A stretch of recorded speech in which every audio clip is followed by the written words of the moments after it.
Hey everybody, this is Bobby Cool Daddy Slick Breeze. We are here. We are out here. It's we out here. We out here.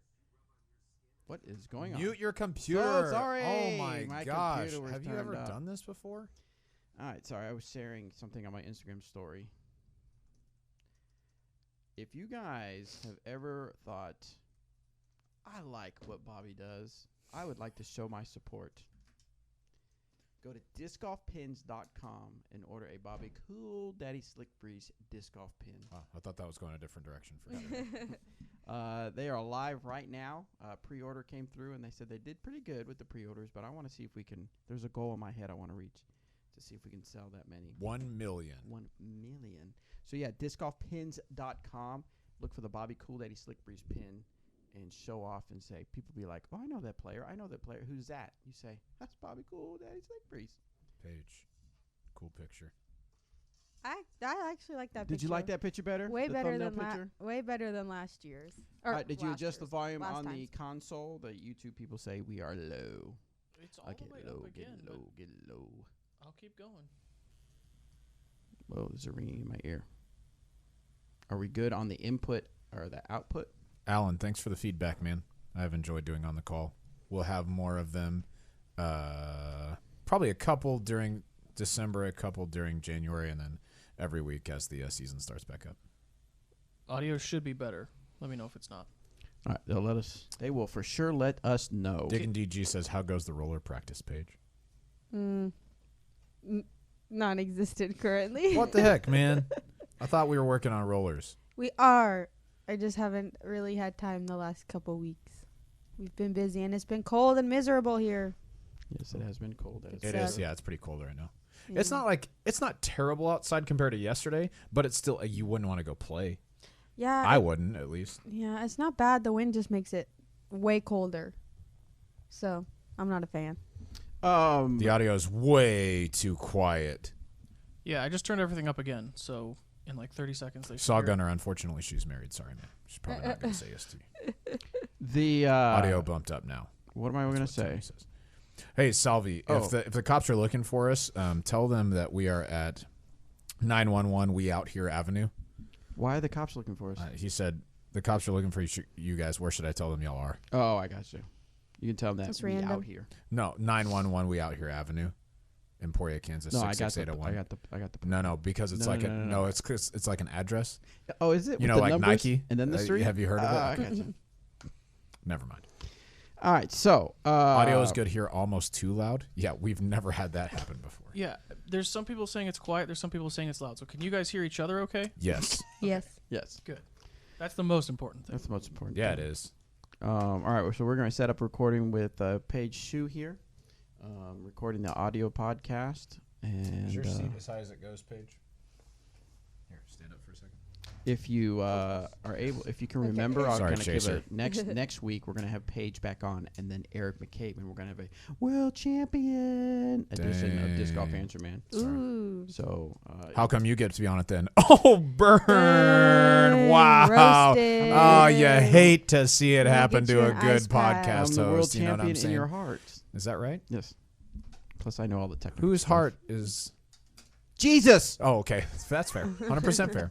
All right. So yeah, tune in next week for that little special Disc Golf Answer Man we got going on. Let's see. We got questions for sure. We got 3 speak pipe. And, anyway, so if you have questions for Paige Shue, we're trying to get through all or at least as many of the Disc Golf Answer Man Google form questions. So we're going to go to those first. And then on the after show, when we do a little bit, we'll get some questions from our YouTubers. So hang tight, YouTube, on your questions if you have any specifically for Paige Shue. How's the shopping season going over there, Paige, at the store? It's crazy. Very busy. Good. Busy is good. A lot of orders, a lot of in-store traffic as well. It's pretty exciting. A lot of grandparents and parents are coming in saying, I want to get this for my kid for Christmas. We're hoping he Nice. likes it. So hopefully maybe a world champion is being born. Dang. I don't know if I'm wording that right, but who knows? It could change. The next, You know. they're buying for the next world champion. Yeah, Well, the there next, you next. go. What's You the never word know. when you take someone and you is being A future world champion. no being Take them under your groomed. wing. Oh, Groomed, yes. Groomed. Wow. Oh, yeah. I like it. Wow. Yes, okay. Mark says if you say Paige Shue like 3 or 4 times real fast, it's like a kid again. It's like being a kid again, shooting your make-believe gun. I was thinking like a sneeze. Shoop, shoop, shoop. Shoop, shoop, shoop, shoop, shoop. That's like when Zach was on last week. Oh, yeah. Yeah, that's it. Nailed it. All right, you guys ready to start the show? Hang on, Robert. Did you see the guy in the chat last week when you guys were doing that? His name was Stabbed at Laser Tag. Okay. And he was Nice. like, "I'm having PTSD. Can you guys please stop that?" Oh my gosh. Dude, username checks out. Okay. I feel like I'm at a silent rave. Because everyone has headphones on. Oh. Then they listen to the same thing and dance around. But if you were looking out in the room, you couldn't see. You know what's going on in my head? Anything. Yep. Oh, why'd you stop? I assumed it would have been Coldplay. All right. We ready? Let's get it. You Yes. ready, Anthony? Hey, everybody, welcome to this. I am not that ready. Now ready. Does he have a microphone this week? Have you not heard him? He has a microphone this week. I just didn't see it over there. Oh, I've heard him, but That's how I've been talking to you you didn't make it. Yeah. He's just in your headphones. projecting his voice to your headphones. I thought he was whatever. Go ahead, fine. Hey, everybody, welcome to this episode of the Disc Golf Fans Man. I am Bobby Cool, Daddy Slick Breeze. And we have back with us Paige Shue. Nice. You like that, Shue? Oh my gosh. I haven't quite got rid of the Bjorka, so I had to throw that Shue in. That's And fine. Robert, pickleball tournament coming up, McCall. Look out. I'm here to compete. Got to compete. And probably not win, but still compete. It's like starting all over, like Oh, yeah. started disc golf at a level where I was a very much an amateur. Yeah. Airballed my first putt of my first tournament. It was a 12-footer. I missed Oh by my gosh. it was for birdie too. I missed by at least 2 feet right. I almost didn't make the comeback putt because I was that shaky. That's where it's like a new thing, we're trying it out. So as you guys know, we've been into pickleball, me and Robert, and we were both playing in a tournament. But Robert is also going to play another tournament somewhere else. But we'll talk about that. Multiple Multiple tournaments. Yeah. Touring pickleball player. That's yeah. me. That's me. Dang. I'm on that level. No, what I am right now is that guy who's like, dude, I'm gonna go on tour. All I need is your sponsorship to help me get to more events. Like that's me right now. I'm gonna go next level. Yeah. I just need your money to except do it. except for the big difference is that I'm well aware that I'm that and won't be on the next level. But people ask us all the time, like, dude, I could totally be the next touring player if you would just pay for me to go to all this stuff. Yeah, that's actually not how it works. So Paige, before we started recording, someone did ask about your rollers because last time you said you were going to work on your rollers, but kind of fill in our audio people how that's progressing. It's It's not not? progressing. I have not practiced my rollers in the last 2 weeks. Yeah, it's been cold. It's been cold. I've thrown a little bit. I just haven't had a lot of time, and rollers just not at the top of my list right now. But Yeah. they are on my list, I promise. And things going good at the store? You say they've been busy? Yeah, really busy, pulling a lot of orders, a lot of in-store traffic as well. So it's been pretty fun working with Mama and getting to talk to a bunch of customers. Is there anything that like, wow, people are ordering a lot of this disc or a lot of this? Or just, The chameleon judges are really popular. okay. The Opto X stilettos have been really Ooh, popular yeah. since those were released. A lot of chocolate truths. Yes. Milk chocolate, dark chocolate, very popular. And a lot of baskets have been sold. Really? Yeah, full on good. baskets. So. Nice, yeah. I think people forget this is what our 4th year of Chocolate Truths, I think. Is it Maybe- really maybe been that more. long? Maybe more. Mm-hmm. Dang. Yeah, so yeah, but Chocolate Truths make a really unique, cool gift for the disc golfer in your life and a tasty one as well. Yes. I very should say it makes a delicious. really sweet gift. Mm, there you go. Sweet. Wow. I've had You one sh- before and they You should are get into delicious. marketing. What? Wait, what was that? So anyway, so we're going to get into some of these Google questions. If you have been trying to submit a question, please remember that we are revamping how we do things around here. So we have shut off the questions to see if we can get them done before the end of the year. This episode, we're going to do 25 questions, Probably not. 30 questions. 20, probably 19. It depends on some of the. We're going to go. Let's do like a lightning round. Oh gosh. Not lightning round, but just knowing I'm your about head. it. I'm about it. We're gonna get those questions. Oh my I'm gosh. interested. out. Okay. Okay. Okay, I'm So, ready. all right. Try. First one comes from Dawn. How come DD is discontinuing all the understable mid-range molds? Evidence warrant-proof patrol. I love the patrol. So, are you looking to get rid of any excess stock cheap? Because we want to. Next question. Oh my gosh. No, we've talked about this before, but the reason we retired some of these molds, and we use retire for a specific reason. One, because it kind of goes along with our naming scheme. But we are retiring them. I'll explain the second reason here in a second. But because we looked at the numbers and we thought, man, we have a lot of discs. So we need to look at our numbers and look at the ones that really sell a lot and the ones that don't really sell very well. And we decided the ones that just don't sell very well. What was the number? I think How many molds? like 10% of we sell or something were these molds. So it was like, man, they're not the majority of what we sell. Right. And so we need to be able to invest more resources into what really sells. So that's why some of these molds were retired. And the reason we say retired is because you never know, in about a year or two, maybe we'll run like 1,000 of them or a few thousand of them just to kind of put them back into the market. Right, but they're not going to be in active production. Right. They're not going to be active production type thing. But we still have a lot in stock. Don't Yes. feel Yeah, we like still you got can't plenty get for you. any. If you want to stock up on the evidence warrants. So if you hear get 'em all. really weird noises, because coffee's being made in the background. So yeah, Danny apparently needed the coffee really bad. So anyway, all right. Next question is from Garrett. This is on courses. I wonder if we should save this for Eric. Probably. Probably. Yeah, we'll skip that one and go for Eric since he is the course designer extraordinaire. Next one comes from Owen. Hey there, y'all. Hey, y'all. My issue that I have a left-handed backhand and a right-handed forehand. Okay. I am naturally right-handed, but learned to throw a disc left-handed. So I'm stuck with two shots that both go right. Yeah, My that's question true. is, should I learn a lefty forehand, a right backhand, or just try to focus on my turnover game for the shots that need to go left? Thanks, y'all, and keep it real. What do you think, Paige? Dang, so many options. I know, right? It's like, I mean, if you're right-handed, naturally, I feel like a right-hand backhand is like what a majority of disc golf holes favor. Like just in general, 90% of our holes are right-hand backhand friendly. So if you are already right-handed and it's not too much trouble, I would recommend learning that backhand. It'll come in handy on pretty much any course, and to be able to have that and lefty backhand and forehand is just adding another element to your game that could be used for your advantage. Nice. Now, you have to forgive me. Now, I've seen you play a ton, obviously, but Mm-hmm. Do you throw right-handed or left-handed? you don't do forehands that often, do you? No, I usually don't Yeah. use them off the tee, but I use them if, the upshot, Right. calls for it. Yeah. What's kind of your one thing you would tell people to always remember when you're throwing a forehand? Palm up and keep your elbow tucked inside. You don't want to be pulling it way out wide, and you don't want to be turning your wrist.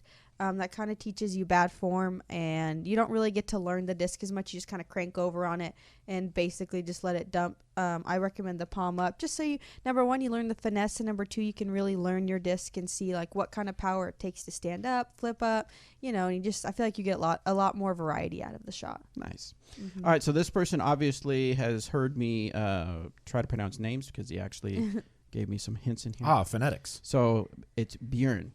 Nice. Bjorn. Because it's at first I looked at it, I thought Bjorn, but he said it's burn with a J. Huh. So it's Interesting. BJ, like Bjerkes? Yeah, I assume that's how it starts. Yeah. Yeah. Cool. That's true. Yeah. Now they have a little. What's the little thing over the O? That is an umlaut. Umlaut. Yes. I'm not looking at your screen, but I assume that's what it is. Yeah. So he says, "Hey dogs, I really enjoy listening to the podcast. Thank you. Are we the BS podcast? Oh my gosh. I'm wondering why we never see Castoplast discs among NA pros, North America. Yep. I realize it's a question about the competition, but maybe you can give a half answer. The reason is because there's my half answer. Also, have you played any On course? to the next question. I'm cashing checks. Have you played any As a throw out to a Nico on the Ulti World podcast. Yeah. You should check it out. Go ahead. Have you played any courses in Sweden? If so, which ones would you recommend me going out of my way to play? Same question about Finland. Castoplast. I don't think you see a whole lot of it because they don't push a whole lot in the U.S. and in North America, as far as I understand. I have seen some people throw it. They don't have a whole lot of sponsored players here. I'm not sure. I'm not aware of a whole bunch of shops that carry it very much. And so since it is manufactured overseas, I think it's more popular over there for sure. Have you been overseas, Paige? I have not. Do you have any plans for? Hopefully soon. Yeah, that'd be fun. Mm-hmm. I know me and Robert have been to Sweden, and Finland. Finland, both. yeah. Yep. Nice. The courses that were super cool in Finland. Seabay is the hotel, I don't know if it's a hotel, but where we stayed in Finland, it has a course there that's beautiful, called Seabay. Nevas was the golf course that was awesome, and then there was one other. It was kind of out, kind of Kallio or something like that. Those were the Tuni courses that year. Sorry, Tuni courses that year. Tuni Open. They were, and they were awesome. But my favorite course that I've played probably anywhere in the world so far is Disc Golf Terminalen in Skellefteå. It's challenging and fair and rewarding on good shots and punishing on bad ones. I love it. And it's set up where you can play 4 different courses or something. Yeah, there are some different courses out there. Setups, so. We went and played after the tournament was over because it was still light outside at 11 o'clock. And so we went and played me, Bobby, Jeremy, and Eric just at midnight. Yeah. It was awesome. That's we so loved cool. it. All right, next one has no name. This one says, I recently came across a Fluid Escape, and it has quickly become one of my favorite discs in my bag. Noise. Unfortunately, I found out that Dynamic Disc is no longer making runs of this plastic. Not noise. So which plastic would be closest to Fluid? Love what you guys do for the sport, and thanks. Nice. You ready to learn today? I'm ready to learn. Lucid X Escape is probably the closest you're going to get in stability. The Fluid Escapes were a little bit more overstable out of the box, so you might want to check out a Lucid X Escape, or if that's not quite stable enough for you, a Fusion Getaway is probably that next step up. Same speed range, a little bit more stability. Now, keep in mind, stability-wise, that's similar. Plastic-wise, it's going to be much different. Yes, because the thank Fluid you. is Yeah. going to be the more Pliable. Gummy. pliable, gummy. Whereas the Lucid X is going to be a little stiffer. Yeah. So Sorry, I was just thinking no, stability. No, I was just clarifying. I was just clarifying your clarification. Thank you. This one's from Hot Boy Rough Wind. What? Is that a play on Cold Daddy Slick Breeze? No. Yes. Okay. What's up, Daddy Breeze, Slick Rick, Eric McBabe, and Robert? You missed my call. McBabe. That's so cool. Did you call me? Apparently. Let's Maybe. see. Let's check it out. Nope. No missed calls.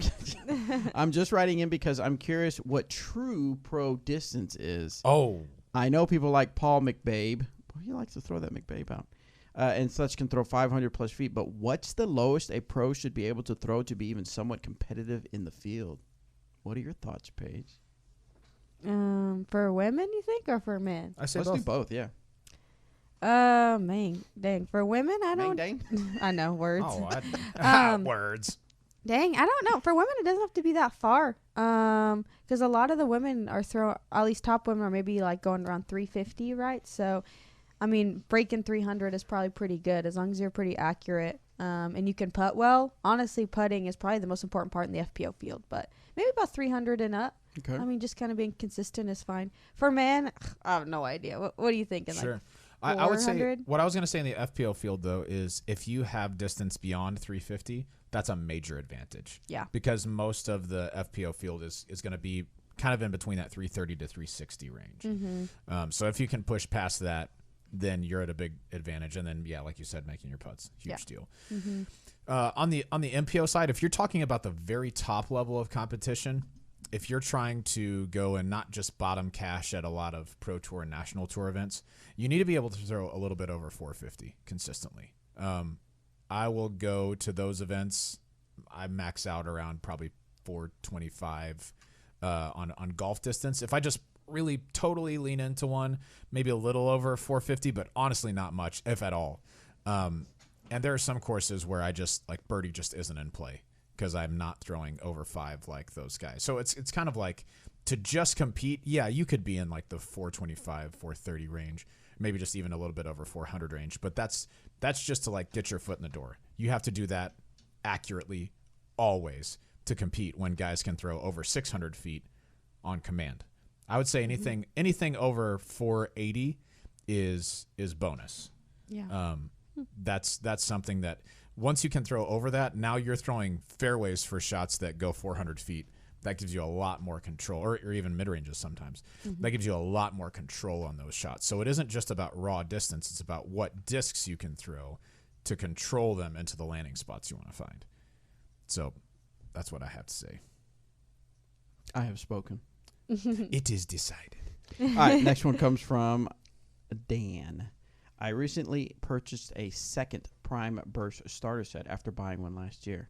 I noticed that the flight numbers on the Escape and the Judge have changed a bit. The Escape's turn went from a negative 0.5 to negative 1, and the Judge's fade went from 0.5 to 1. Is it normal for flight numbers to change? I recognize it's not a huge change. Thanks for all the content you produce. It's given me a great way to explore and enjoy the sport. Flight numbers change sometimes, and mostly it's for the Escape. For us, we produced the Escape for the first time in 2012, December 2012, somewhere in there. And just over time, we thought that number needed to change, and so we made a few changes to some of our flight numbers. That doesn't mean that the mold has changed or anything like that. It's just we thought it was more accurate, like when compared to the other discs that we've got. Just reevaluated. Yeah, that's exactly what it is. All right, Dennis wants to know, what is the best distance driver? Actually put diver. So maybe put into the wrong podcast. Maybe the diving podcast. The diver answer, man. Yeah. No, he says, I'm sure he's meant best, obviously, distance driver discs for a senior player with a slow arm. What would you tell them, Paige? Dang, senior player with the slow arm. Maybe like a sheriff or trespass, kind of high speed to get that, I guess, extra glide and distance, but it's also kind of understable, so you don't need a lot of power to get it to really go far. Those would definitely be the two I'd recommend. There you go.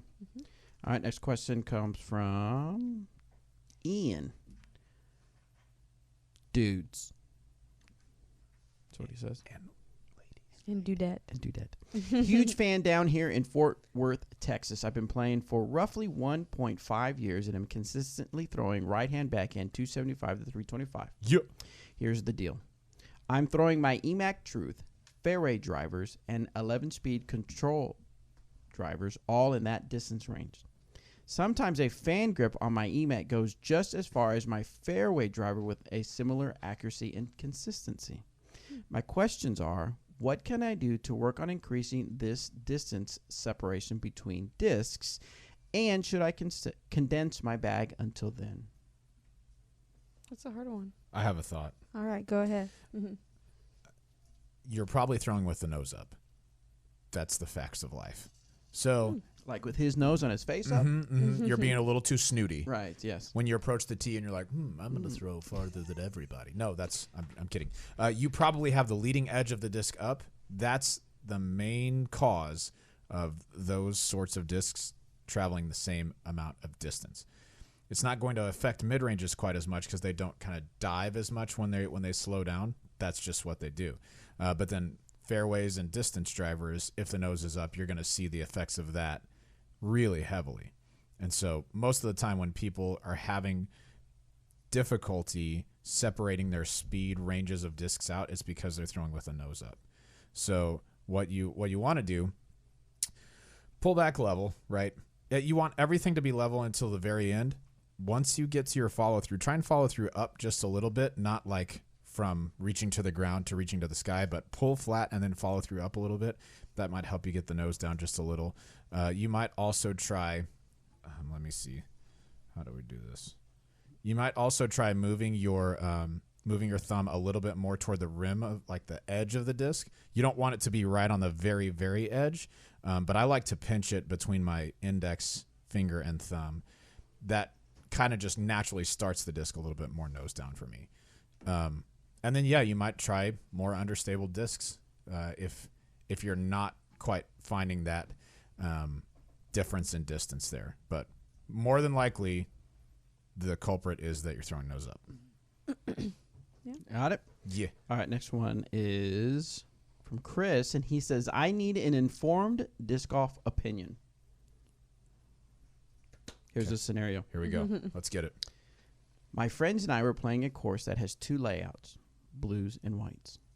All 18 holes share a tee pad with a blue and white basket on each hole. Nice. We are playing the blues. My friend threw a wild shot and smashed an ace on the white basket. Yes. My question is, would you consider this to be an ace? My buddies keep telling people he hit his first ace, but I'm not sure how I feel about it. Would you consider it an ace if you hit the target on the hole you weren't playing? Paige, break the news to him. I don't think Let 'em that's know. an Where's- ace. Keep it Where's our- real. hold on. Here you go. Put on the keep it real glasses. Oh, gosh. They're not comfortable. I learned that last Oh, that's time. right. That's right. Okay. Oh, my gosh. Here you go. Here you go. Thanks. Are you good? Is that Okay. good? Yeah, you're set. You're set. Yeah, that's not an ace, homie. If you come The out and say attitude it. comes Yeah, in hey, too. listen, That's- hey, listen up. Yeah, Hey, listen up, hey. guys. That's not legit. You gotta aim at where you're going and you gotta hit it. That's a real ace. You had your eyes on the target. You knew what disc you wanted. You knew what the flight was gonna be, and boom, you ace it. It's way more satisfying to hit an actual ace than whatever you would call that. Black ace. That's a black ace, right? Because Right, it's the black wrong ace, that's basket. what we call black ace. So sorry, bud. Yeah, and then there's a game that disc golfers play called 51. Disc golf where you throw it in the basket? Yeah, you take the disc. No, it's called 51. If you hit metal, so basket or higher on the basket that you're trying to throw to, people in your group or witnesses to it will pay you $1. You pay them $1 if they hit it, and then if you ace, your friends will give you $5. But on a black ace, that's just what the term is. So I don't know where that comes from, but that's what people call it. You owe all the witnesses there $5. So you have to play it all together or it doesn't work. But all that to say, no. Nope. That is not an ace. It's cool that you got to watch the disc go in the basket, but you're going to want to aim for the other basket next time. Think about it. Good try. Also, we got a super chat while we're chat. talking about that. Pew, Jason pew, Robertson pew, coming in. pew, Pew, pew, pew, pew. Jason Robertson coming in hot with a $10. Thank you, Jason. He said, will y'all be at the Jonesboro Open this year? Planning a trip through there that weekend and leaving a day open to spend some time at the course and watch some pros live. That's in Arkansas, right? Paige, are you going to be? Yeah, it is. You going to be at Jonesboro this year? I actually probably am not. I am not a fan of that tournament. Do you even throw far? No. It's a very long course. It is. Last year, I remember, or no, this year technically, I carried a little cadet bag because all I needed were my ballista pros and my judges. Like literally every hole is throw as hard as you can. And that's just not fun. And I like, Okay. I don't know. Yeah, I can dig it. Yeah. Is it close to the Torchies that's in Arkansas? I don't know the answer to that, but if so, then yeah, we'll probably. Yeah, do that's what I'm saying. I do not have Jonesboro Open on my schedule this next year. I know that we will be down in Texas a little bit before that, so we might not be traveling as much in. What's right before that? Jonesboro's usually in April. We'll be in probably Waco and Tyler. Oh yeah, so that'll be before that. yeah. But we'll see. It's who's to say. Who's to say? And then one more super chat though from Ace Run Productions coming in with a $9.99. Thank you, Ace Run. Appreciate that, Felix. He says, "We out here." Reviews coming of the Getaway, Vandal, and Suspect. We are filming an EMAC Truth versus Pure challenge on a shorter course. Who you got? Who you got? I mean, probably EMAC Truth because Word. yeah. So I'm headed to Arkansas tomorrow, and I believe I'm going to go. I'm going to do some filming with Chris Clemens, and one of the things that we might hit up, I believe, is a Winter Marksman League at the. I forgot the name of it. Beer something. Beer. I should have looked it up before I started talking about it. Anyway, Why? Why would that have helped? Dynamic discs. Anyway, the Winter Marksman League is, we've talked about it before, but I want to make sure I remind you guys, if you want to go play, you can go to dynamicdisc.com/WML. Look for a Winter Marksman League in your area and keep up with your putting practice if it's too cold in your area. Or even if it's not too cold and you just want to hang out with a few buds and play some disc golf, you can. But yeah, you can do that. And you could, if you want to run one, I believe you can still sign up to run one. Yeah, you can. And I'm stalling, so I can try to find this. Fossil Cove Brewery. Nope. Oh, is it? That's what Jagar Garcia says. Oh, every Wednesday. Yep, every Wednesday. So, no, Ozark Beer Company. Oh, well, he's talking about a different one. There's one in Rogers, Arkansas. I'm assuming that's the one that. Oh, there's two of them. There's one December 16th, the Fossil Cove Putting League. Nice. Okay, but the one that we're going to be at tomorrow night is more than likely, I believe, is the Ozark Beer Company Putting League. Me and Clemens will go out there. I'm going to do some filming with Chris Clemens and stuff like that. But anyway, that just reminds me of the Winter Marksman League. Look it up if you want to play out in a putting league. Yeah, we got one other tournament in a box that's easy to run. Tournament in a box. Step 1, run a tournament in a box. Step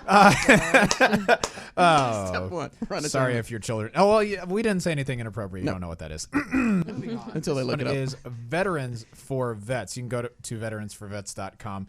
This is a tournament in a box to help local veterans organization for those who have given part or a lot of their life for our freedom. We just wanted to give back to them in a way that helps people get into disc golf as well. And we've actually heard from a lot of veterans that was good.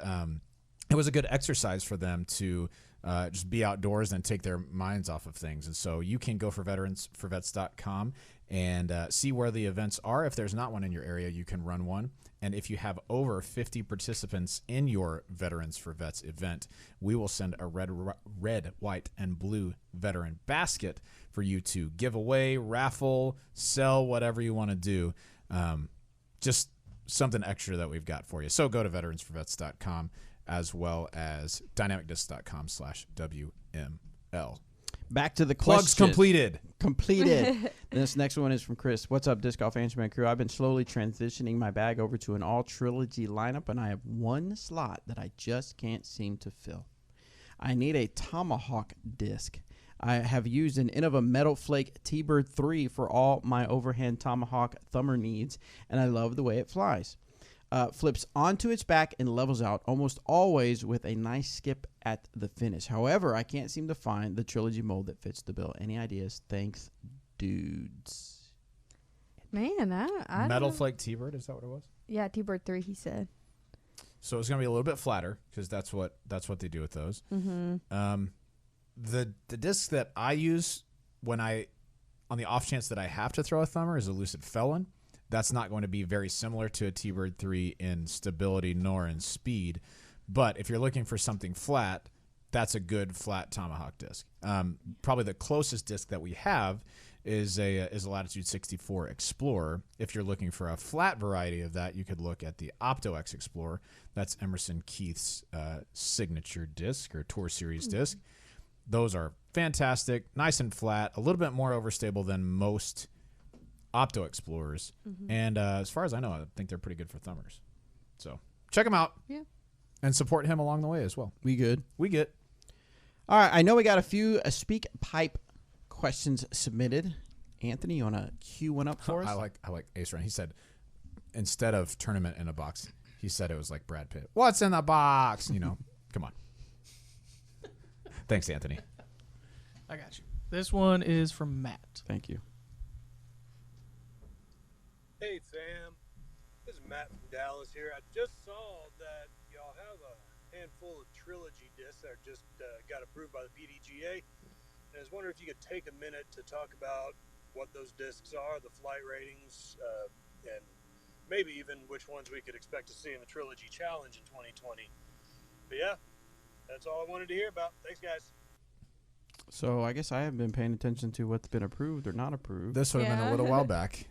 So there It could have been too far back. are. This was from yesterday. Oh, okay. So quite a ways back, Robert. You're correct. Well, I'm sorry. saying there are three that we didn't really talk about, and there are two that we can talk about. So the three that we are not that we didn't talk about very much were the SPZ line.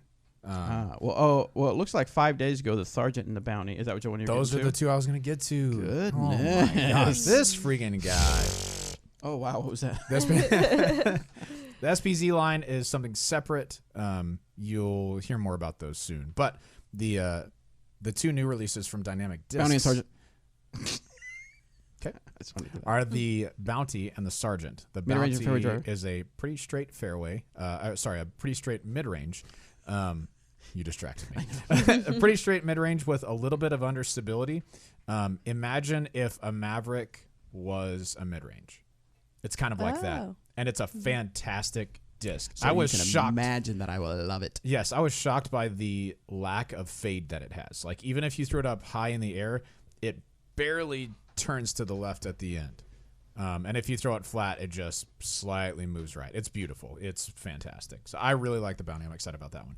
The Sergeant is like if a Getaway and a Raider were like they had a baby, and then they were like, let's make this disc have all of our best qualities, but in a speed 11 body. That's what you have. It's pretty resistant to turn, relatively overstable, but not dive to the left overstable. Good glide, great for forehands. I think the Sergeant's going to be a winner. So the Sergeant and the Bounty, those are the two. Nice. And you'll see more from us about those in the form of, videos and reviews and stuff like that come 2020. We also have the Sapphire from Latitude Ooh, 64. yeah. I don't know if that's part of the SPZ line or not. It isn't, but I guess that's probably been approved somewhat recently. And I misunderstood what this was until just recently. The Sapphire is Latitude 64's easy to throw distance driver. So what they've had before are easy to throw fairway drivers in the Diamond and the Jade. The Sapphire is a little bit step up from those in speed. I have not been able to throw it yet because we don't have it yet. But, all right. We also have one more super chat. Go ahead. Oh, you No, go ahead. Super chat. you wanted to? I'm not looking at the. Anthony coming in with a $5 super chat, not this one. He says, I've been working on a forehand lately, and I'm looking for a good backhand disc. Any suggestions? What's a good backhand disc for him if he's been working on his forehand? Just hit him with it.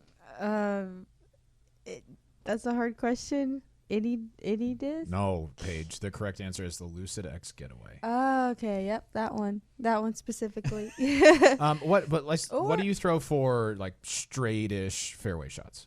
Straightish fairway shots. Kind of my Getaway, my Vandal. Kind of depends on the shot, but both of those have some nice straight carry. Yeah. If you are developing a backhand, if that's kind of what you're talking about, maybe start with slower speed discs. Maybe start with a putter or a mid-range just to learn that finesse and really get your form and timing down with those putters. So I recommend a Fusion Burst Getaway with a Paige Bjerkes signature stamp on it. You love to see that. But for reals or any slower disc will help you develop that backhand, and what you learn with those you can kind of translate into when you step up to using drivers. It really does help develop that part of your game. Nice. Robert, I often find myself surprised of the lack of fade you possess. Is that right? And that's what you were going to say earlier. You've been waiting on it the whole time. Sorry, man. Dang it. Again, like, pause, take a breath. I just got. Okay, next one is from Jared. Hey, guys. I've been playing for 15 years. I drive in the 3 to 320 range, but I'm not getting any turn on anything. If I drive a Maverick, which is speed 7 flat, it goes dead straight with a little fade to about 300 feet. If I throw a Sheriff, speed 13 flat, it starts the hyzer earlier and fades pretty hard to about the same distance. Why am I not getting any turn? Not enough spin, not enough disc speed, and any suggestions where to start on my form to fix the issue? Yeah, probably just not enough speed, probably like the power putting into the disc. And that's why you see that Sheriff fading out early and not really getting any more distance than like your Maverick. So I recommend, just honestly, one thing that's helped me is literally just trying to throw harder, right? Just trying to be quicker with your arm and kind of really force it. And your first few times, they're going to be shanks, let's be honest. I mean, that definitely happened to me before. But when you like really try to really get that power and, reach back a little further, try to be quicker with that throw, you keep working on it. Your timing will get better. Your release point will get, more accurate as you put the time into it. So I'd recommend, just as weird as it sounds, just trying to throw harder. It really does help. Sure. And I would say, to clarify on that, at least for me, I would say to accelerate a little bit more. Yeah. Like if you try and speed everything up, like your run up and everything, most of the time that doesn't make things go better. But like Paige is saying, when it feels like throwing harder, it's like when you start a little bit slower and you just pop it through the end, like you accelerate. That's usually what gets you that extra spin and extra speed to get some turn on distance drivers. It is not surprising that if you can only throw a Maverick 300 feet that you're not getting a lot of turn on the Sheriff, because at that arm speed, extra speed acts like stability. So if something is too fast for your arm, sometimes it will seem too overstable as well, just because you don't have the power to get it up to speed, right? So I think what Paige is saying is exactly right. Work on getting that snap on it a little bit more, accelerating instead of just trying to be super duper smooth. And when you shank the first few, that's fine. You won't get better until you've gotten worse. Like, you're going to have to throw some bad shots to understand what a good shot feels like. So do that. Yeah. Yeah. Next question. Ooh. Whoa. This one's from Lincoln. Yeah. I've noticed, here's a rules question. I've noticed players in the last few tournaments I've played using, I've noticed players in the last few tournaments I've played using a rangefinder to figure out distances to baskets and or landing areas during the practice round.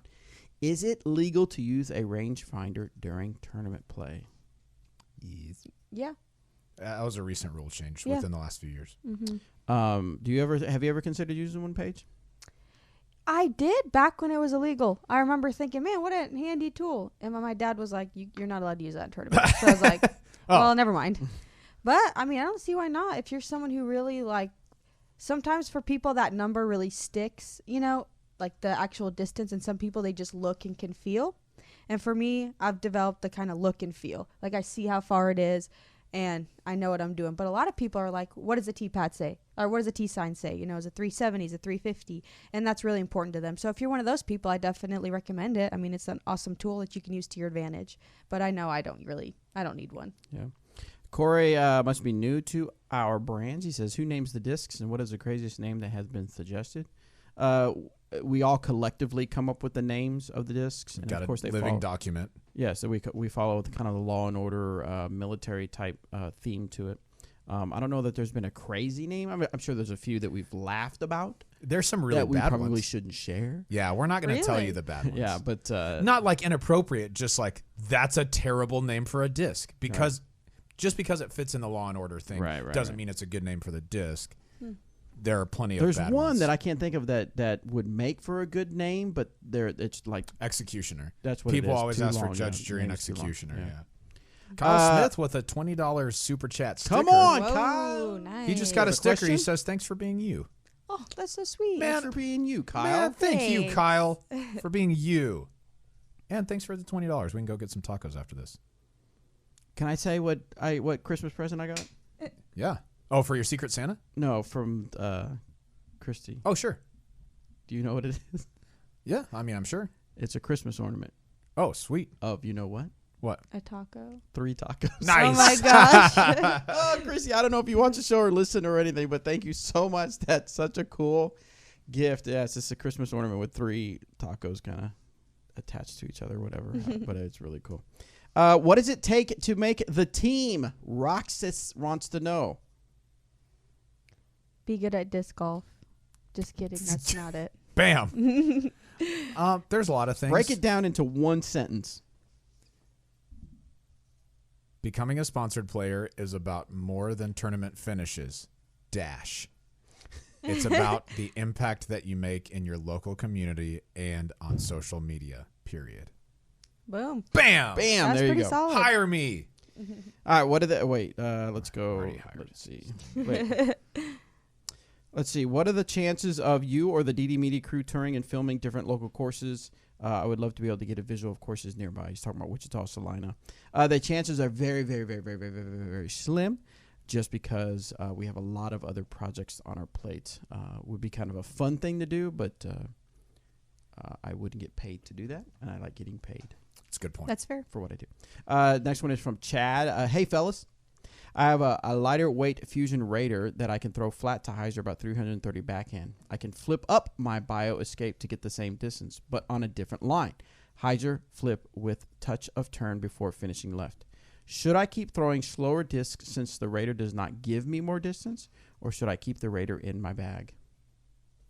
Man, I think keeping the Raider is fine. I mean, if it's a different shot shape, you know, it's another tool that you can have in your bag. But I mean, when in doubt, you know, using those slower speed discs kind of help with that accuracy. They, you know, teach you that, I guess, finesse and like kind of just learning the disc and learning your shot and you know your throw. So, I mean, I don't see a problem keeping the Raider, but if you know, I don't know. I like using fairways and using slower speed discs, so I'm kind of biased towards that.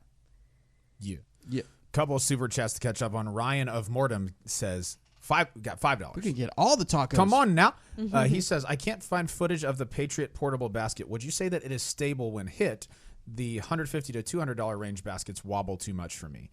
In my opinion, they are very stable when hit. I really like the Patriot for a practice basket, and I want to send you out to watch someone who we have a relationship with, who we're working with just a little bit. His his YouTube channel is called Michael Holt, and I think it's Disc Golfer or something like that. But just search Michael Holt. You'll find his channel. He lives in Charlotte, North Carolina. What he does for a living is make mobile gaming videos on YouTube. He has a few million subscribers on his mobile gaming channel.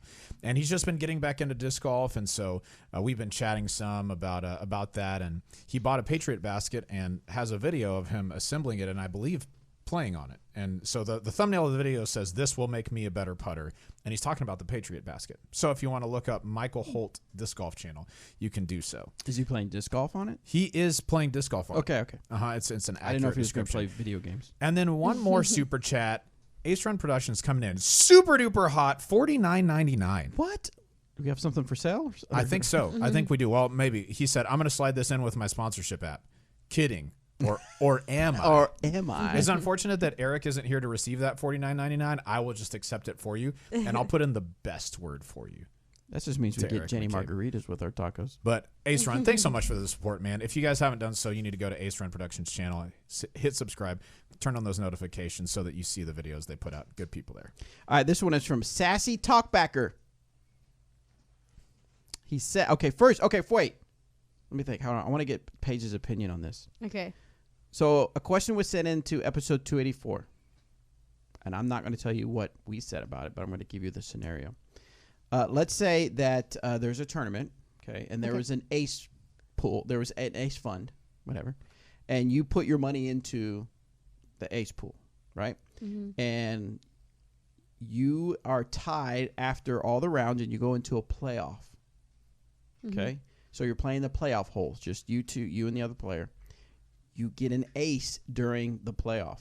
Mm-hmm. Should you get the ace money? I think so. I would think yes. Yeah. I mean, it's still tournament play, you know. Mm-hmm. And if you were like, I mean, what are people's argument that like, oh, we didn't get to play those couple extra holes? Okay, so here's his question, because it has to do with that. In episode 284, you said that a playoff ace wouldn't count toward the ace pool because it's not part of the main card of holes that all the other players played to try and get aces. That being said, the people in the playoff played well enough to get the opportunity to play in the playoff, and any of the other players had the chance to play that well and tie for play of. So I guess I don't get why it wouldn't count. So we had said that because now it's only you two that are able to get the ace, we don't think you should get the ace money. That was now it's just opinion. I agree with that guy. I mean, you had the opportunity to tie for first. Why don't you marry him? Oh, you already married him. Oh my gosh, I don't know. I would think that's a good ace. I mean, if you paid your money to pay, you know, to be in the ace pot, it should extend to the whole tournament. So do you change your mind, Robert? I do not. Oh, Really? You are unfazed. Yeah, I've never been fazed by anything Paige has done. Oh my ever. gosh. especially when we're competing at disc golf or Uno, and I'm just winning exclusive. No, Yeah. that does not happen on either case. But that does not change my opinion. All right. Really? So you're just like, well, they don't get to play those holes. So Basically, he's saying it's screw unfair. you. No, I'm not saying that. I'm just saying that your opinion is wrong. That's all. I'm just kidding. No, honestly, that's why you split ace pots between pools. So like if the intermediate and rec play different courses or different tee pads than open and advanced, then you split ace pots there because you have different opportunities to ace, right? Yeah. So this is the same thing. Like here, all of these people are playing for one ace pot, but now you get the chance to, like, your pool, which Like is you get just an two extra people. chances. You get, like, they had 36 holes. You have 38 holes. You know what I mean? Yeah. Yeah. But Yeah, that's what I think. okay, that makes sense. I'm still on my side. Is that because you're in the scenario? scenario? What if you weren't in the playoff? If I'm not in the playoff and somebody gets an ace and gets the ace pot, And I now am losing in my mind. Right. In other words, okay, so let's say you got third, two other people were tied, they got the ace, and now you have no chance to go for the ace pot CTP. I mean, if Does you that ace, change your mind? no, I don't. It's like well deserved. Number one, to ace in a playoff clutch. Like that's the Super sick, clutchest yeah. thing I've ever seen in my life. So Yeah. you deserve that money. Take it. I'll Okay. give you an extra Okay. $5. I'm also not really losing my mind. I don't think I would care that much. But Yeah. What if it's $2,000? I am losing my mind. All right, That's next. tough. It's a tough one. Oh, that made What's that. the, that what's was the tougher? most you've won in What if a? it was $5,000? Oh my gosh. Have you won an ace spot throw off before, like a CTP? Yes, a long time ago. I had to throw in with like a super soft Omega or something when I was like Nice. 10. It was Oldie. sick. Did you do you remember how much you won? No, it wasn't a lot. I won one time. I won $400 from one of those. Dang. I did not play very well in the tournament. I got like last cash, and then I made almost as much as the person who got first because of just one lucky throw Dang, that's sick. with a warden, by the way. What's up? All right, let's Boo. go to our next What's that? speak pipe question. What do you got for us, Anthony? This is from Michael. What up, D-Gam crew? I hope that this speak pipe finds you well. So I am coming up on about a year in the sport. I'm absolutely obsessed with it. I have, my hobbies for many years have been gun building and sport shooting, and I've diverted a lot of my hobby spending money away from that and pointed into the sport of disc golf. Got a nice bag. I finally got enough discs that I actually have too many to carry with me when I go on the course, so I have to make decisions every time I go out and play around. I've worked really hard in the practice field and everything. My backhand is awesome for my skill level, I believe. Distance and accuracy is good. But for a part of my game that I have neglected is my forearm. It is straight bow body. So I need some work on that. My question, I guess, is what kind of disc would you recommend for somebody really just starting out on forehand? I've got lots of discs, a lot of Trilogy brand. So if you recommend something for me, if I have it, I'll use it. If not, I will go straight out and buy that disc, whatever you recommend. So keep it real. Bye.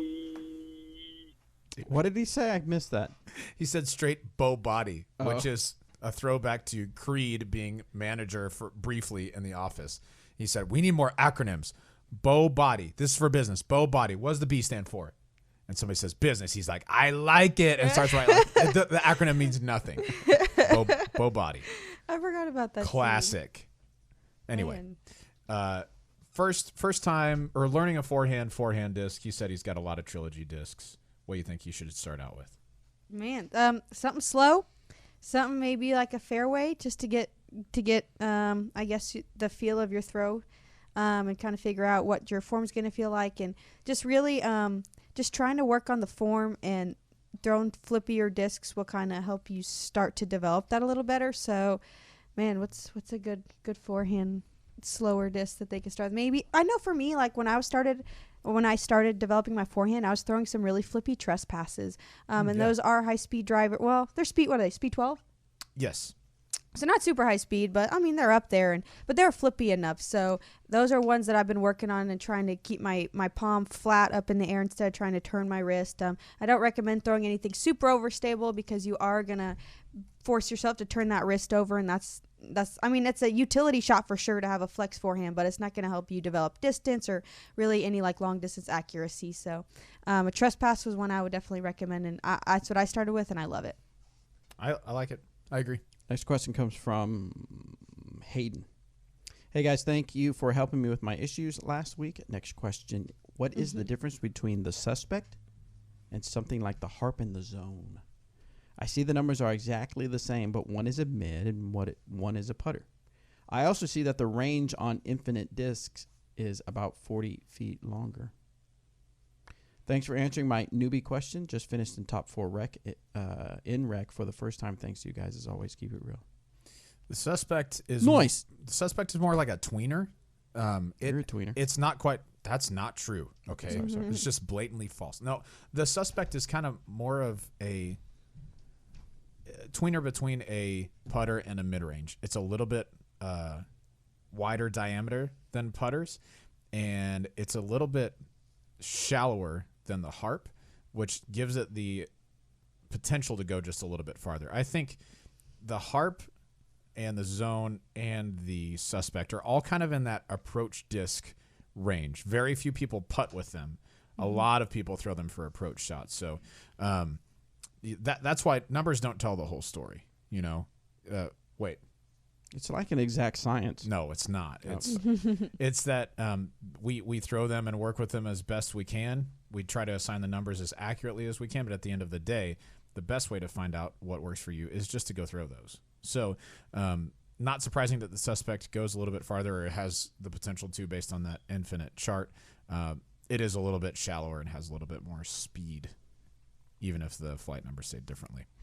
I got a couple of super chats. Oh, nice. Ryan of Mortem coming back with another $5. Thank you, Ryan. He says, thanks for the advice. I looked up Michael's video, and the Patriot looks very stable. I'm relieved because I blindly ordered one last night. Oh, my God. Just full-on buyer's remorse, and I respect it, my man. So, yes. Thanks for checking. And for those of you in the chat who said it, Molt is what the Michael Holt goes by on his gamer channel. So, you can check him out there. Thanks for that super chat. And then Ahem Slayer has $5. He says, have you thrown the new Chameleon Judge page?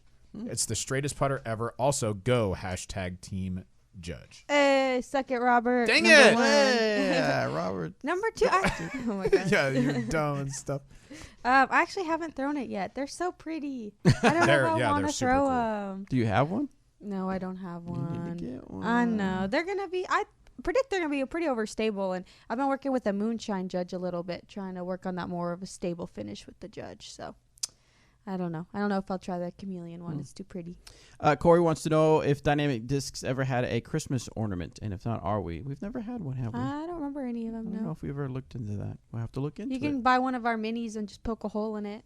There and you buy go. some Yeah. ribbon, and boom, there's an ornament right there. I've seen people do that. Yeah, absolutely. Yeah. This one's from Yance. Hey, the what plastic are the Raiders we got from GBO? I have a Fusion one I bought later that feels a little bit more stable, not quite as straight. The ones from Stamp Your Own at GBO? I don't know. If so, hybrid is the answer to that. Okay. That's probably what he's getting at. Philip wants to know, what's up, guys? My question is on the upcoming LVC, Las Vegas Challenge. Challenge. I'm hoping to get into this year's tournament. My question is, I cannot throw as far as the pros, obviously. How do I make up for that, besides putting, of course? Is he going to answer all of his questions for us? Mm-hmm. This is my first big tournament. I'm looking forward to it. I have the Beaver State Fling here in Oregon, but want to get out and see and participate in others. Well, yeah. Well, putting, you kind of answered your own question there, but man, if Well, that of course. course is long. It's a very long course. So if you're not really strong on the distance, I mean, just make sure those distance drivers you do throw are accurate, because you might have a 400-foot upshot left and your competitors are throwing like fairways or mid-range just to get up and down, and you have to step up to the high-speed driver that you're relying on. So just try to work on that accuracy. Really, the end of your flight is going to be the most important, especially with a lot of those sand traps that are around all the baskets and the greens and stuff. So just make sure you have control of the end of your flight, and you'll probably do pretty well there at the LVC. True. All right, so this question comes up probably every 4 or 5 months. And I'm not picking on you, the gamer. It's a question that we just get a lot here on the show. Hey there, Daddy Slick Rick, Robert Owen, Mr. McBabe. Has anybody ever thought about developing a machine that shoots out discs, kind of like a baseball machine or football throwing machine? I feel like this would allow for very consistent disc numbering, especially if you could just adjust the spin or speed of throw and angle. Would love to get your thoughts. So, yeah, so basically our answer to that has and will continue to be that's stupid. No, I'm playing. I'm totally teasing. No, you would have to imagine the cost behind it, and then you have to imagine if you're trying to get the numbers to be consistent. A lot of people think that there should be a universal machine that all manufacturers have. Well, are the manufacturers going to pay for it? I don't think a manufacturer is going to pay for a machine like that. I would imagine the development of a machine like that could be very expensive. Also, you have to also take into account the altitude from which people will test these out. You have to think about the weather You have to think about the wind variable. There's all kinds of other variables that would not allow for super specific standardized way of having numbering system for discs. That's why we always say the numbers are a nice guide, but they are not the written word on what a disc will do. True. How often do you look at the flight numbers page when you pick up a disc? 0. Zero. I don't pay attention to them. I mean, I'm sure pros talk about it or they mention it, but I mean, I was watching something with Simon Lazat, and he flat out said, I don't know the numbers on these discs. I never look at the numbers on the disc. Mm-hmm.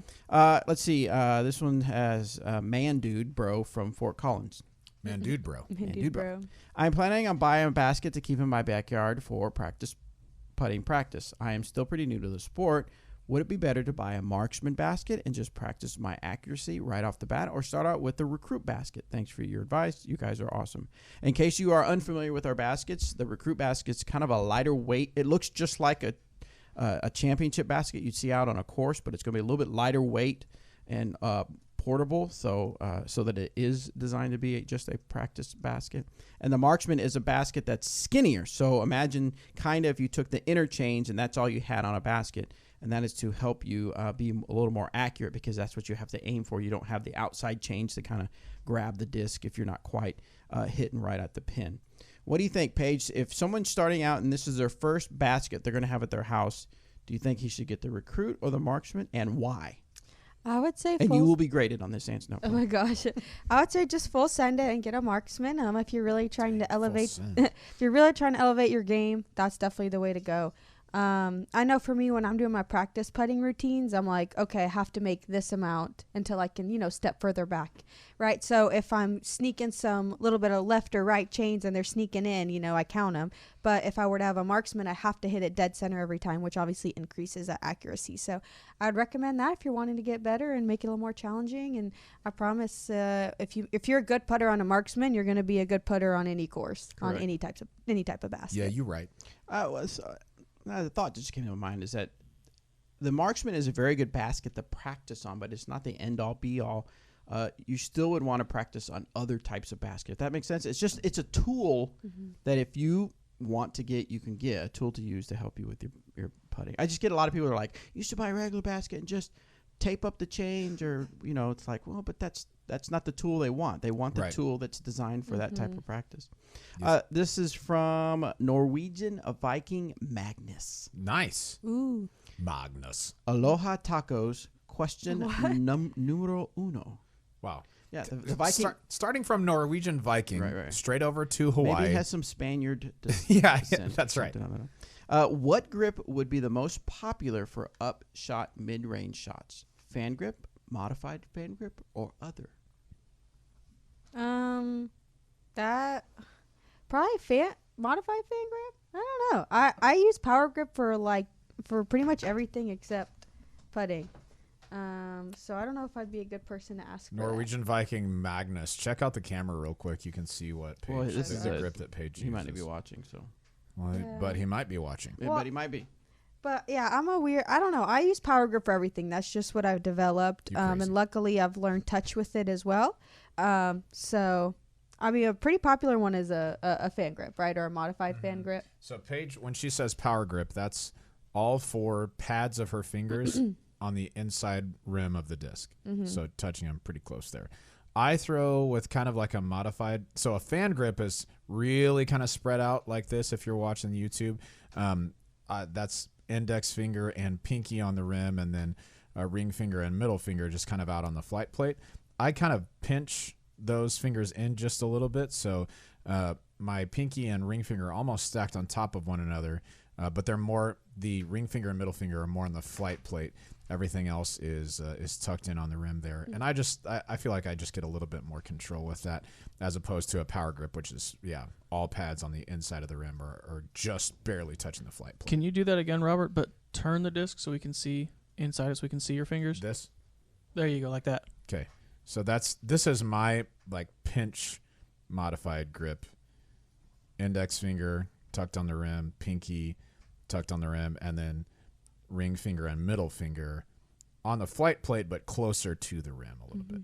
So that's what I use. And then Paige's looks kind of like this. All power. Pew. Yeah, that's such a pretty disc. Yeah.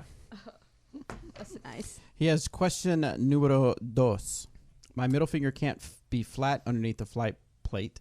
If I put it flat, the rim will rip the skin off on release. You hate to see it. That's too bad, as the fan grip is way superior to get the most consistent and most spin on the low-speed discs. I have not yet found another way to hold the disc other than the power grip without hurting the finger. Any tips?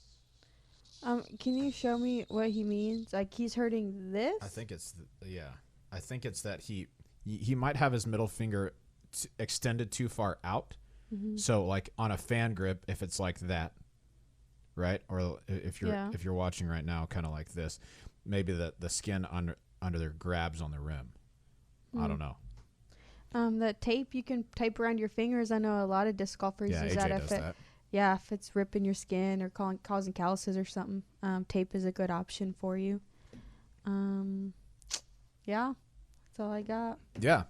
You might try that pinch grip if you're watching this, which is kind of like that. But otherwise, if it's ripping the skin off, man, like either get good with a power grip like Paige or modify it just a little bit. Get good. Yeah, just get good. That's the general answer. Let's see. Anthony, what you got for that last speak pipe? The last one is from Sam P. What's going on, DGAM? Bobby, Robert, Paige, and Eric, if he's on a secret mission. I got a couple of questions, and I'll try to keep it short. First, I like to do spin putting, but I feel like outside of 20 feet, I have to really exert a lot of force and snap, especially on my elbow, to try to get the disc to go into the basket or even close to the basket. And especially at jump putting range, it feels like I have to put in a tremendous amount of effort, and my consistency is all over the place. Do you have any tips on how to be more consistent and maybe help prevent some injury? Because it feels like it's putting a lot of stress on my elbow. My second question is... Pause right there. Pause. Yep. Talk about being consistent on a spin putt. You spin putted a little bit more than I have. What do you think? Getting a little bit more power outside 20 feet. Yeah, I get what you're saying, because I have tried to, I'm a push putter, but I think it's important to have a spin putt just in case there's a low ceiling or something like that. For me, sounds like maybe you need to use your legs a little more. For me, when I wasn't using my legs, I found myself really trying to snap it, and I totally get what you're saying. Like, it's all over the place, and you don't feel accurate because you're really just really counting on, like, the snap of that wrist, which is good. You want to have good snap on that, but try using your legs more. And by that, I mean, rock back a little more on your back legs, or even crouch down. There's kind of two ways that people use their legs when they putt. They either like rock back and lean back on that back leg, or they kind of go from down to up. So just try maybe crouching a little lower or rocking back a little further back. For me, when I'm trying to putt, I want my stroke to feel the exact same. I'm just using more legs. So if I'm only 10, 15 feet away, I'm not, leaning back too far on my leg. I'm just kind of going up and down, and then boom, it's in the basket. But as I go further and further out, my throw, how hard I putt technically feels the same. I'm just using more legs so that there's more power generated. So maybe try that. Yeah, I think that's exactly what I would say. Mm-hmm. Part 2 is this past Sunday we had a random draw doubles single division, and the guy I was partnered with was a much better player than I am, and he was never mean or rude to me or anything. Since I'm a newer player, I could tell he was a little disappointed that he is the kind of guy that plays at a higher caliber, and I felt like I held his game back. Is there anything other than field work, like something that I could do mentally to help out? All right, thanks guys, keep it real. I'll say something for being a doubles partner who isn't as talented or as experienced as your partner. A lot of times, so Eric McCabe and I will go play doubles when we play in like the Lime Warrior Open and stuff like that. And we have the same strategy every time, which is that I play the safe, smart shot. Just try and find the fairway, and then let him do crazy stuff. Let him be aggressive. Let him go for a eagle bid or something like that. But with the knowledge that we're going to have some sort of safe shot. I think that principle can apply to doubles for a less talented or a less experienced player and a more experienced player. If you're the less experienced player, I would recommend just strategy-wise, try and play the smartest shot that you can. Don't try and pull off a hero shot. Don't try and park a hole that you can't reach by, overextending. Just try and put yourself in the fairway. Give yourselves an opportunity, a safe opportunity to play from. That's going to open the door for that other player to maybe be a little bit more aggressive or try something that they normally wouldn't because they know that they have you there as security. That's the role that I play whenever we play doubles, and usually that works out pretty well. But yeah, I appreciate if I'm that player who's in the more experienced position, I appreciate knowing that even if this shot goes terribly, my partner just threw one in the fairway or just threw one in a decent spot. Yeah, it's good. That it? That's it. That it. All right, so let's see. Next question comes from Brian. This will be the last question for this episode. I love my Maverick. Just wondering if I can expect anything like an Iceman or Goose to round out a Top Gun lineup. Iceman. Because I said Iceman? Yeah. I just put it together like Goldman. I didn't say Goldman. It's one word. Have you ever seen the movie, though? Yes, I know the movie. Okay. Top Gun. So I know it's Iceman, but he put it as one word, so it made me think Iceman. Because it is one word. Because it's his name. Iceman. Maverick is one name. Goose is one name. That's true. Good point. Iceman's one name. You are right about that. Thank you. You are also right about that. Nice. You just acknowledge that they're correct, and then that's you've done it. Diffuses everything. Wow. No, but I'm right. Yeah, you are right. You were right about that. I like that. Let's see. Disc Golf Answer Man and your other media are a huge reason that I throw so much dynamic disc plastic. Keep it real awesome. And I'm sure the last few minutes is probably another reason why you throw. So anyway, no, you're not going to see anything like Iceman and or Goose because Maverick. Are you? Oh yeah. Maverick was not named because of the character on Top Gun. Or the nickname of the character on top. Well, is that really? No, that was his call. What do they call it? A call name? Call it's like sign? His call sign, right? Fly lame. Fly lame. Yeah, fly lame. You are correct. Yes, you are right about that. I like that.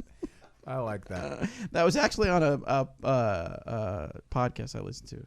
The guy gave an entire talk on that. Just on doing that? On saying that. He's like, 4 words, it'll change everything, every conversation you have.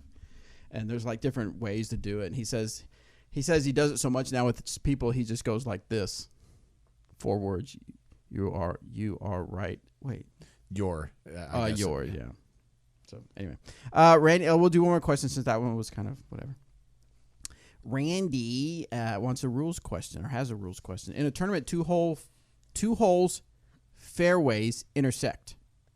2 players throw at the same time from each tee, and the discs collide. Is there any specific rule for this? Do you play the discs where they land? Is the player on the lower hole number responsible for making sure it is clear to throw? I think you just play it where it lies, right? You just weren't paying attention. That sucks. Penalty. A higher hole always goes first, so always let them go, and then you'll never have to worry about it. Yeah, that's awful course design as well. But that's true. If your disc happens to hit something else, and there wasn't intent to interfere, play it as it lies. Sucks to suck. Yeah. It just happened.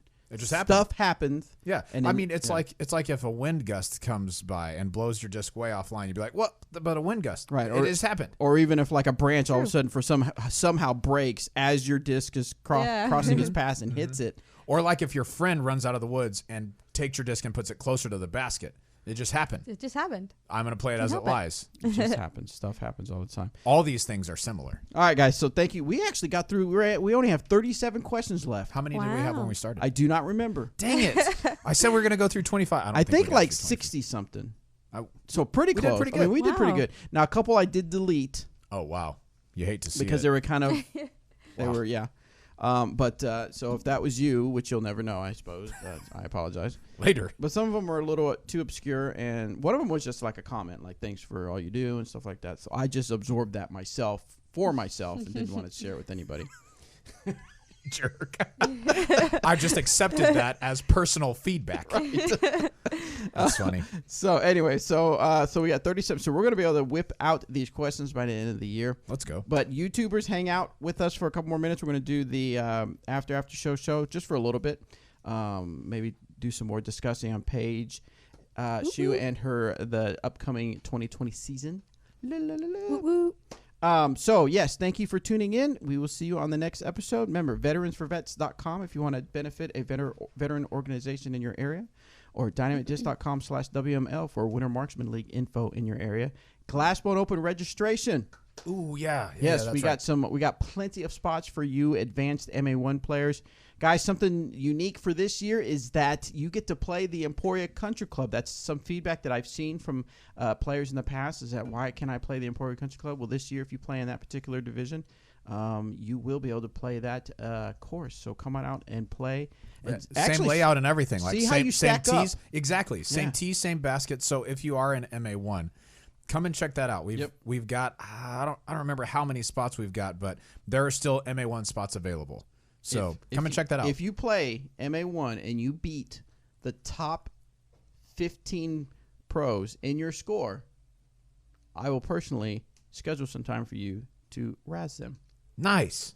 I don't know how I'll do it. I will probably forget as well as you will. Hopefully you will. So, but that's everyone below those top 15. If you play advanced, yes, and you score better than the top 15 pros, all of the top 15.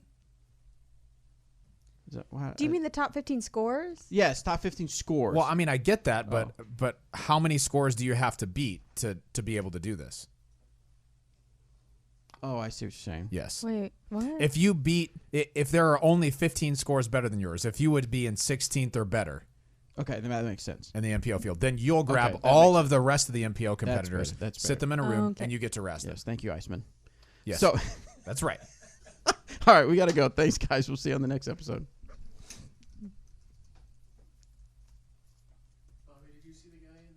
No, I don't see the guy in the chat that we're still live, right? What'd you say? Yeah, okay. What did the guy in chat say?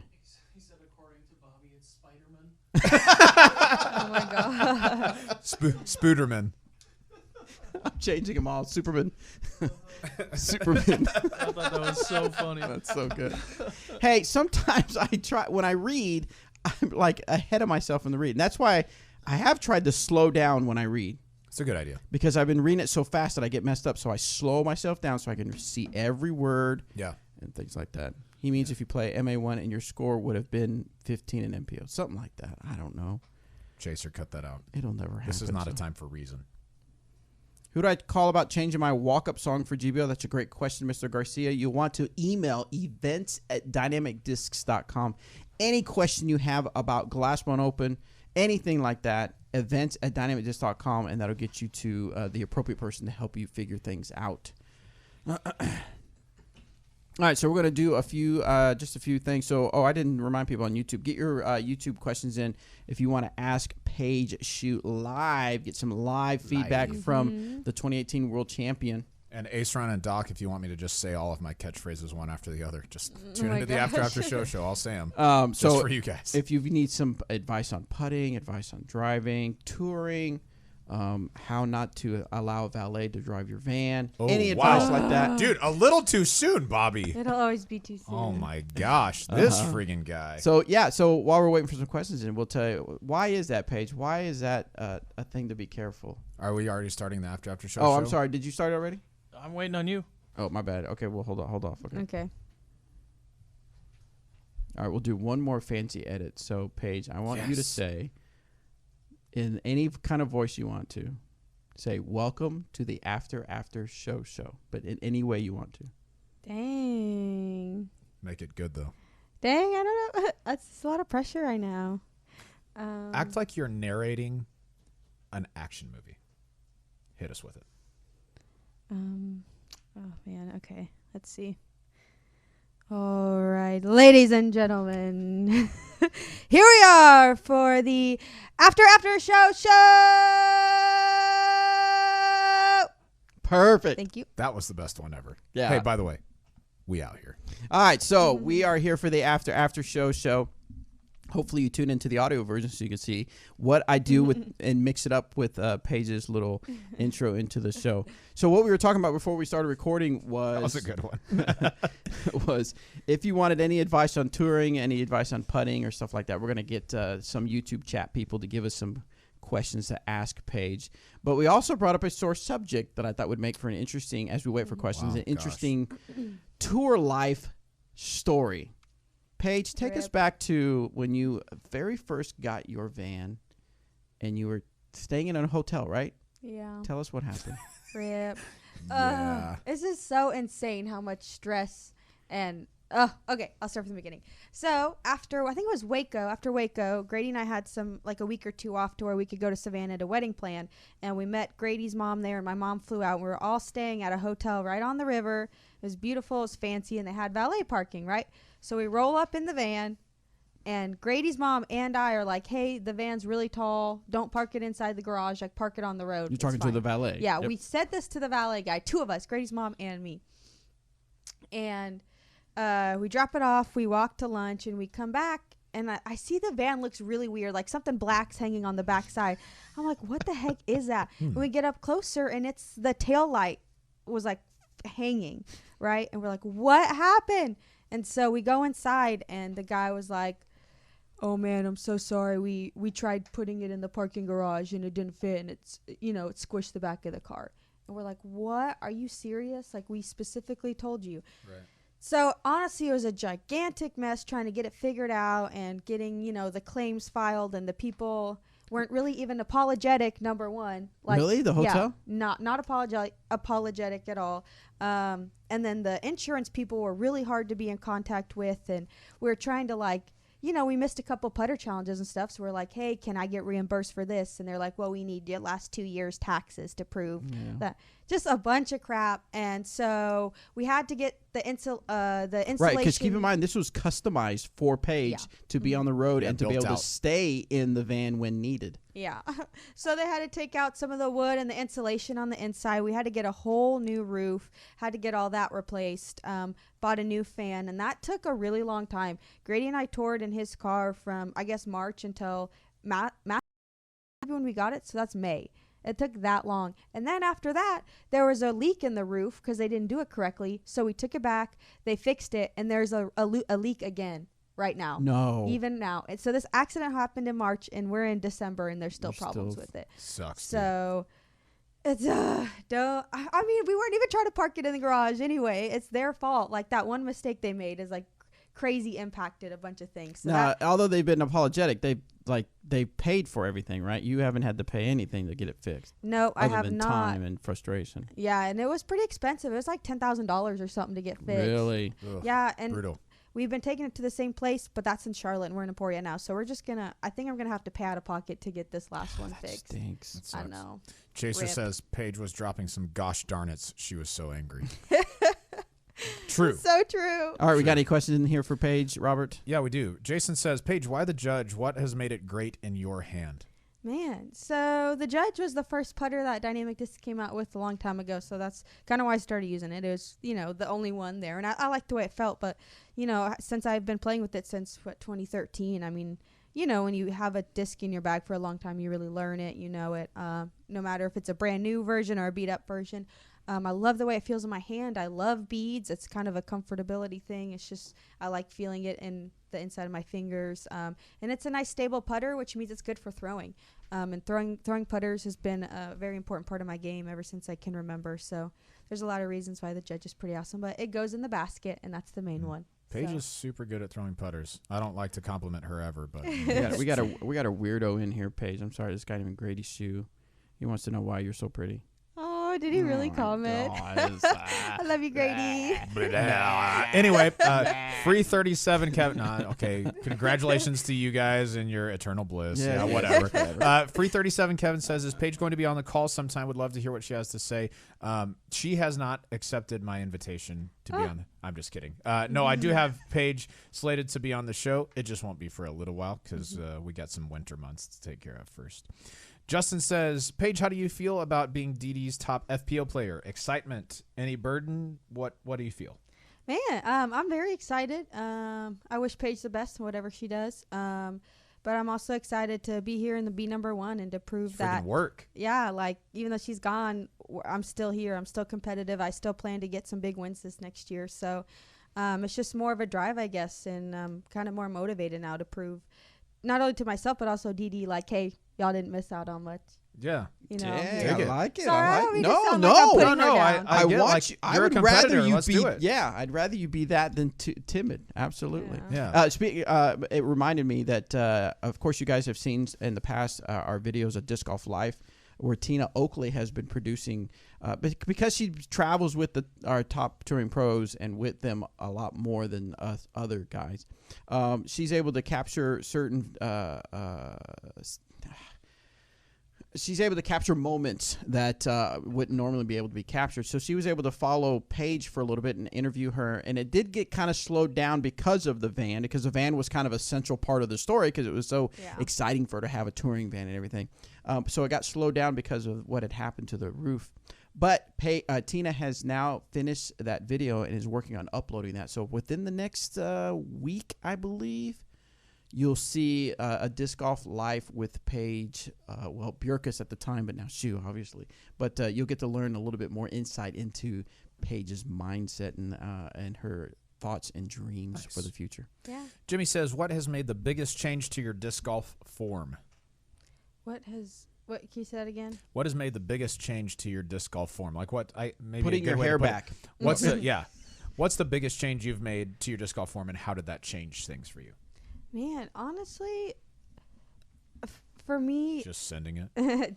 No, but honestly, like, I swear, I mean, especially last year, like, the more I played, the further I was throwing and the more efficient my throw kind of felt. And I just felt like everything was so smooth because every weekend I was competing and throwing. And I don't think it was one particular thing. It was just practicing and being competitive every single weekend and knowing distance is important. And I don't know. It's just the work that's put into your throw. There really is, it really shows you at the end of the day, who's working hard, who's, and it was just playing a bunch. And honestly, like, my beginning of my tour last year, like when Masters Cup, like when I first started touring, I wasn't throwing very far and, I didn't even cash. But by the end, when I won Worlds, I was throwing the furthest I've ever thrown. And it was just all the buildup.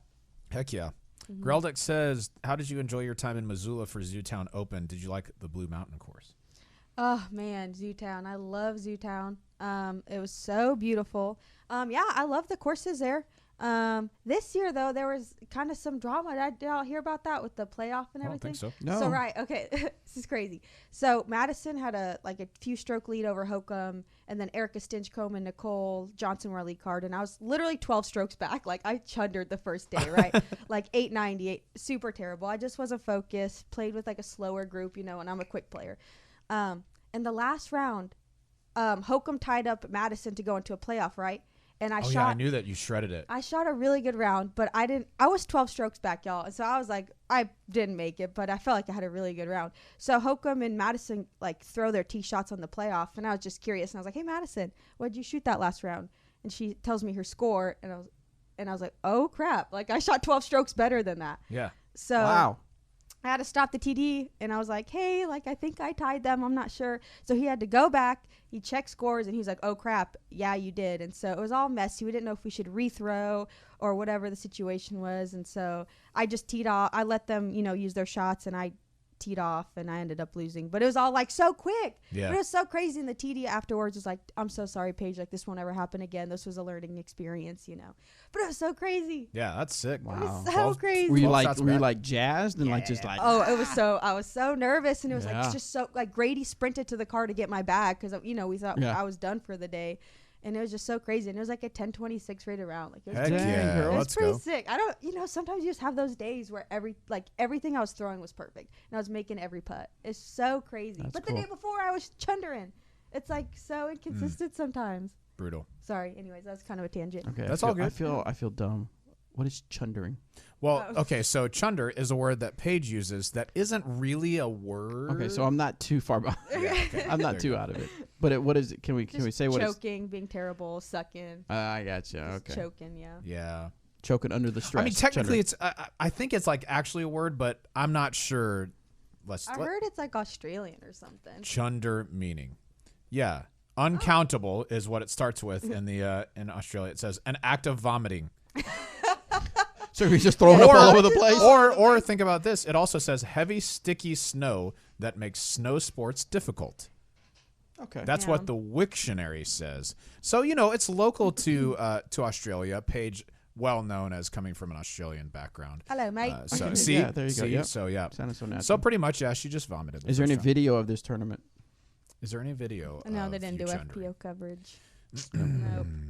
Just okay. Justin says, how long does a new Fusion Judge take for it to become your turnover putter? So how long does it take for it to beat up? Man, honestly, if my Fusion Judge is turning over, I don't use it. My Classic Judge, I have a couple of beat-in ones that I use for those turnover shots. My Fusion Judge is specific for that straight to over stable finish. But I mean, usually like my signature ones kind of beat in a little quick. After I don't know, like a month or so, honestly, just like hitting trees and just throwing it a lot. It likes to have straight to flip at the end. So Nice. that's what I'm usually like. All right, next. Yeah, it usually takes way longer for my disc to turn into turnover shots because I just don't hit trees as much as Paige does.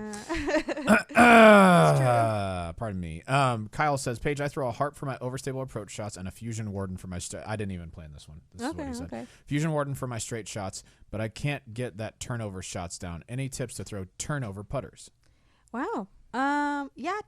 For me, when I'm throwing my turnover putters, like I'm imagining, like I guess a big turnover shot.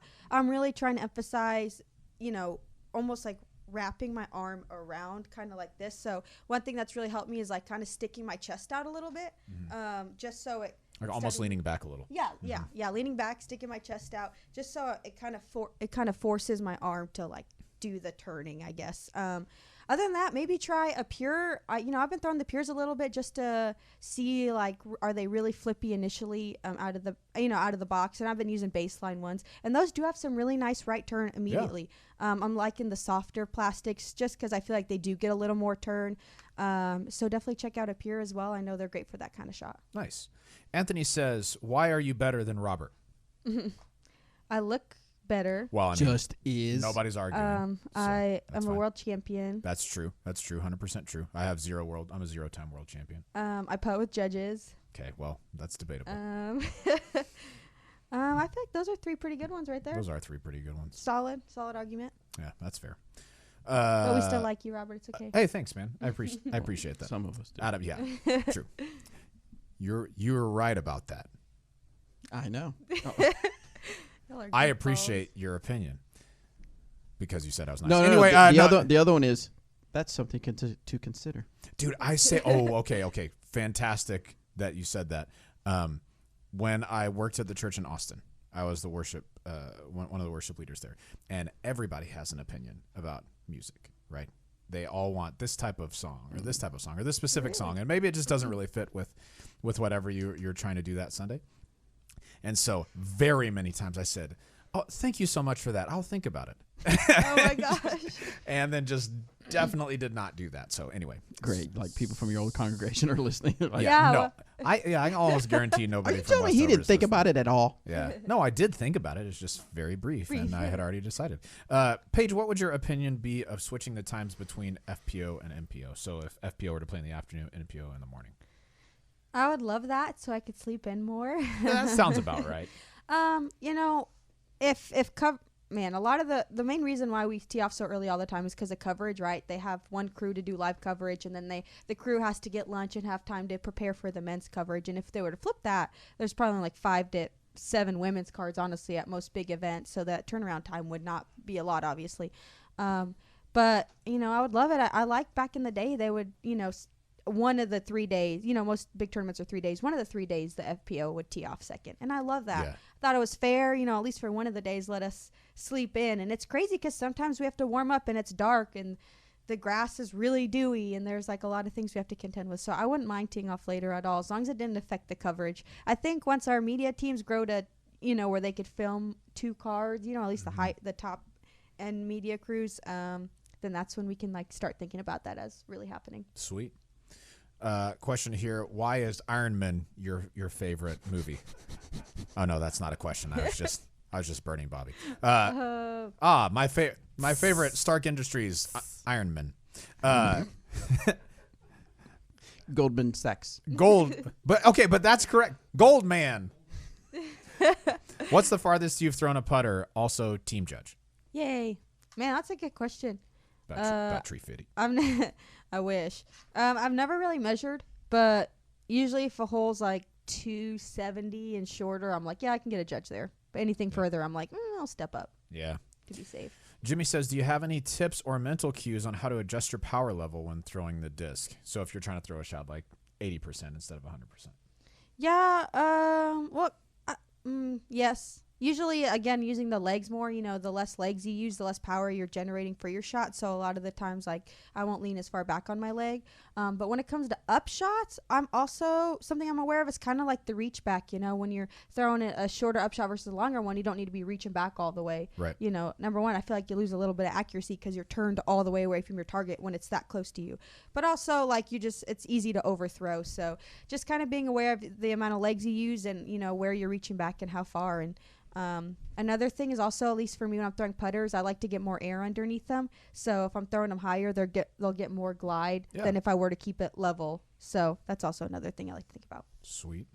Ty Love, one of our team members from the Northwest, says, what discs do you throw for sidearm? Putters, mids, and drivers. Okay, so I've been flicking the harp as a putter. I've been using it for backhand as well. Especially at the end of last season. I didn't really think of it as a backhand disc, but it's actually a good utility disc, just kind of a quick overstable, like upshot, and I like the softer plastic for that. It just kind of sticks to the ground. But anyway, so sidearm for my putters, I usually do a harp. Sometimes I'll flick a judge if I need like a right to left forehand. Like I have something up against my body and I can't do my normal backhand, but it's pretty close enough to where I can use a putter. I'll flick my judge and put it out high and wide and kind of just let it fade.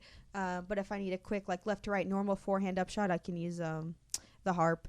I like the verdict for my actual mid-range. I can get some. What I'm liking about my lucid verdicts are that they're kind of beating in pretty nicely, and they do have some straight carry for quite a long time. So I've been liking those for my flick up shots, just to get that extra distance to go straight, because my forehand doesn't go very far. And then for distance drivers, I like trespasses. They're nice and flippy, and I can get them to at least do some shot shaping with them. Sweet. One quick thing, Chaser said this during the Disc Golf Answer Man podcast portion, not the after show. Yes. Ultiworld Disc Golf came out with an article. They interviewed Jeremy Rusko. I know we've seen some people in chat joke about DD's going out of business and our accountants were embezzling money and stuff like that. A bunch of people were joking about that. And Ultiworld just reached out to Jeremy kind of about our touring team and sponsorship and just kind of how things are going. So if you want to check that out, you can go to, you can search Ultiworld Disc Golf on Facebook. They just put it out a few minutes ago, so that you can hear straight from Jeremy kind of what we're thinking and what we're working on. One of the things this is going to make me sound like a total homer, like I was paid to say this. I'm not. One of my favorite things about Jeremy is how authentic and transparent he is. And I would appreciate that about him, whether I worked here or not. Sometimes even to a fault. Like sometimes he'll be like, hey, I want to tell everybody this. And we're like, bro, we don't need to tell everybody everything. But he's just really open about what's going on. And so if you want to check out that article just about, we've had a couple of touring team players that are not going to be on the team next year. You can check out what he has to say about that. So do it. That's it. Let's see. Sam says, Paige, last time for a milestone, you said you wanted to have a good forehand. What's next on the milestone list? So once you have a good forehand, what's kind of the next milestone you want to work on? Man, that's hard. There's a lot of milestones. Distance. I'd love to add more distance to my game. I'm actually switching up my throw a little bit to try to help gain some extra distance because it really is an advantage. Like you were saying, we talked about Disc Golf Answer Man. Being able to throw over 350, 360 is a huge advantage for the FPO. Just the way the courses are designed right now and the way the holes are, it's kind of really, if you can throw far, it's quite a bit of an advantage. That's why, like, you know, the farther throws are kind of always on top. So that's another thing I really want to work on, and I'm currently working on it right now, and I'm pretty excited.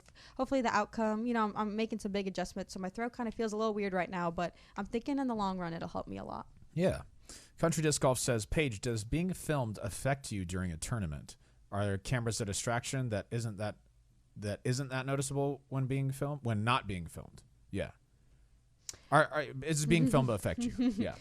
It used to so bad. This is a long time ago. Like some of the first few videos of me on the internet, I am terrible. And it's because I was nervous. You know, there's a lot of pressure and I don't know. But over the last few years, I don't let it get to me. I'm focused on my game. I'm focused on winning. You know, when you really are focused, it's hard to really even think about the external things going on. You know, when you're really in the mindset, you're like, where's this disc going? Where am I going to land? Am I going to make this putt? You're not worried about, oh, there's someone on the side over there with a camera.